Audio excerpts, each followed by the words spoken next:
mars, grève féministe pour les droits des femmes et minorités de genre. Le 8 mars est la journée internationale de lutte pour les droits des femmes et minorités de genre. Elle célèbre les combats historiques et actuels des luttes féministes. Dans le jeu vidéo, milieu où prospèrent les violences sexistes et sexuelles, ces luttes sont nécessaires. Partout, l'extrême droite prend du pouvoir pour poser son projet de renforcement des dominations patriarcales, racistes et capitalistes. Partout, elle attaque nos droits reproductifs, droits des femmes, droits des personnes queer, droits des personnes racisées, droits des enfants, droits des travailleurs, travailleuses, services publics d'éducation et de santé, la progression fulgurante des idées fascistes dans l'opinion et leur banalisation constante menacent directement nos vies. Aux États-Unis, le gouvernement de Trump supprime les droits des personnes transgenres et crée des camps de concentration pour les sans-papiers. En Italie, le gouvernement de Meloni supprime la reconnaissance parentale des couples lesbiens. En Argentine, le gouvernement Milei supprime le sous-secrétariat à la protection contre la violence de genre. En Afghanistan, les femmes sont faites prisonnières dans des pièces sans fenêtres. Au Soudan, le viol est déployé comme arme de guerre. En Palestine, Israël perpétue un génocide contre toute la population. En Allemagne, les hommes votent en grande majorité pour un parti nazi. L'industrie du jeu vidéo n'est pas étrangère à l'avancée constante de l'extrême droite dans le monde. Les joueurs sont radicalisés par le biais du Gamergate, qui tente de se réimposer en harcelant les joueuses, streamereuses ou travailleuses, en particulier quand elles sont des femmes trans.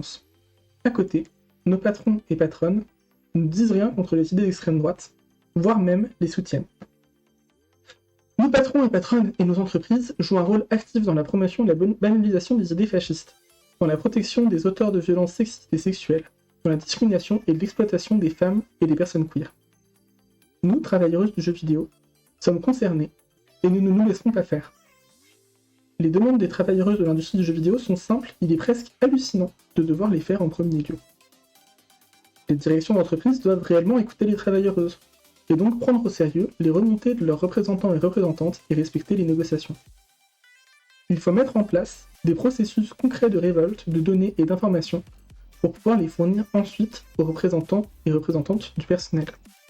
Ce deuxième point doit s'accompagner de la mise à disposition publique des statistiques et données non personnelles et en particulier de la mise en place de grilles de salaire. Pour empêcher la réduction au silence des travailleuses, il faut créer de réels processus de remontée, alerte et enquête interne qui incluent les instances de représentation du personnel. En bref, pour être clair, nous exigeons des directrices d'entreprises qui, elles, arrêtent de faire mine de se soucier des personnes de genre marginalisées uniquement pour s'en servir de marchepied pour l'image de leur entreprise, pour leur carrière personnelle ou pour maximiser les profits. Comme nous l'affirmons dans un article de bilan sur notre industrie et notre rôle, la lutte contre les oppressions de genre passera par le syndicalisme. Cette affirmation est issue du constat que nos droits ne se conquièrent que par la lutte. Les syndicats sont des espaces de lutte pour les droits des femmes et des personnes de genre marginalisées. Il s'agisse de créer des espaces de parole en non-mixité, d'accompagner juridiquement des victimes de violences sexistes et sexuelles dans les entreprises ou dans les lieux d'études, de contraindre les patrons et patronnes à redonner du pouvoir aux salariés, de forcer l'égalité salariale, de stabiliser les carrières des personnes précaires, ou encore de saper l'autorité et le pouvoir des agresseurs et de celles qui les protègent.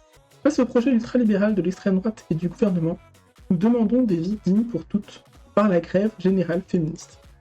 En conséquence, le syndicat des travailleuses et travailleurs du jeu vidéo appelle à la grève dans le jeu vidéo le 8 mars 2025. Nous appelons travailleuses, chômeuses, retraités et étudiants-étudiantes du jeu vidéo à se mobiliser dans les entreprises et à rejoindre les manifestations qui auront lieu partout en France ce jour-là. Nous rappelons que cet appel couvre le champ d'action du STJV dans le secteur privé et concerne donc toute personne employée par une société d'édition, distribution, service et ou création pour le jeu vidéo, quel que soit son poste ou son statut, et quel que soit le domaine d'activité de sa société. Jeux, consoles, mobiles, serious game, VRR, moteur de jeu, service marketing, streaming, produits dérivés, e-sport, création de contenu en ligne, etc. Ainsi que tous et toutes les enseignants et enseignantes travaillant dans des écoles privées, dans des cursus en lien avec le jeu vidéo. Puisqu'il s'agit d'un appel national à la grève, aucune démarche n'est nécessaire pour se mettre en grève. Il suffit juste de ne pas venir travailler.